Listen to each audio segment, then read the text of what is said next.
Having trouble getting a phone call during the big game? I've been there, I'm sure you've been there. Text messages not going through, phone calls not going through. It's frustrating. And a construction project that begins today could change all of that. If you look behind me, you don't see any construction going on now, but the project is designed to increase cellular capacity, meaning that your phone call will go through along with the phone calls of 60,000 other fans. Howell says that registering for classes using Carolina Classmasters is more secure and easier to navigate. Let's take a look. Police say that the night before Kister pulled a knife on a student at the Union, he came here to the restaurant behind me, Old Chicago Pizza and Tap Room. Diaz says that as he was leaving the restaurant, Kister followed him out and pulled a knife on him right here where I'm standing now. Diaz says that as soon as he saw this photograph on social media, he knew that the two incidents were connected. With budget cuts and tuition hikes coming to the university system this year, UNC is looking for ways to save.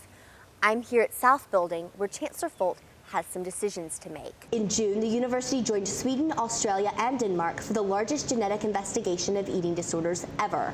But what does anorexia nervosa look like on a personal level? I spoke with one student about living with the disorder. Studies show that 1 in 3 college students have eating disorder symptoms. But posters like these hanging at the SRC could help. They're a part of Eating Disorder Awareness Week's campaign to show students that they don't have to fit the size 0 mold. Remember him? Student body president candidate Winston Howells. He was the face of Carolina 2.0, and now he's created a new interface for student class registration. Howells is the brain behind Carolina Classmaster, a program that he says is more secure than Connect Carolina. But what's wrong with Connect Carolina?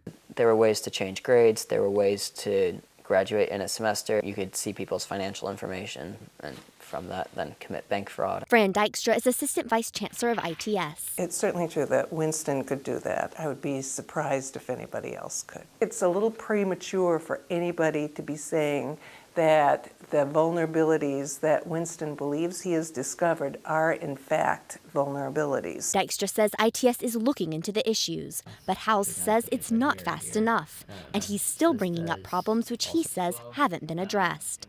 He told ITS about a vulnerability that could access information protected under FERPA. That one definitely, I think, got their attention, just because there could be potential lawsuits. Howells says that registering for classes using Carolina Classmasters is more secure and easier to navigate. Let's take a look.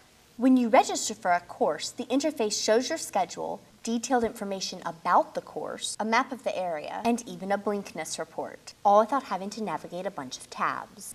So what's the problem? Dykstra says that ITS needs time to assess the program. I don't think that constitutes ITS having the opportunity to look at the code. Students like Austin Parsons aren't convinced. It is linked to your student account and then linked to your parents' credit card probably, and however you pay tuition, like that can be kind of scary. In Chapel Hill, I'm Emily Palmer.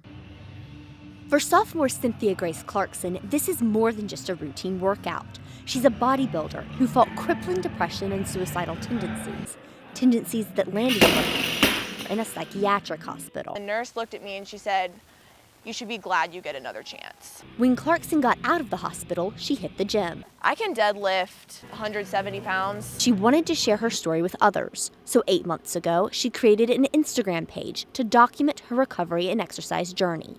She now has 16,000 followers. It's really amazing and humbling. Her message is simple. I got another chance at life.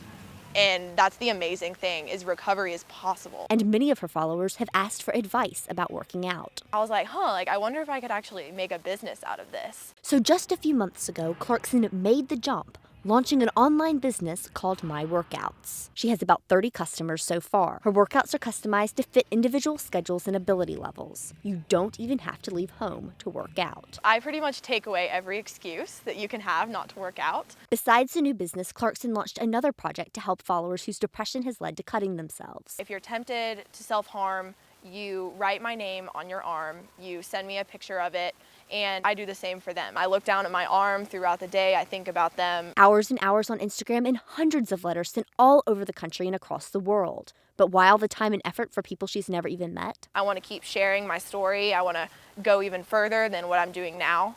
And I feel like that's what I'm meant to do. Clarkson is raising the bar, and she says she hopes that others will follow her example. In Chapel Hill, I'm Emily Palmer.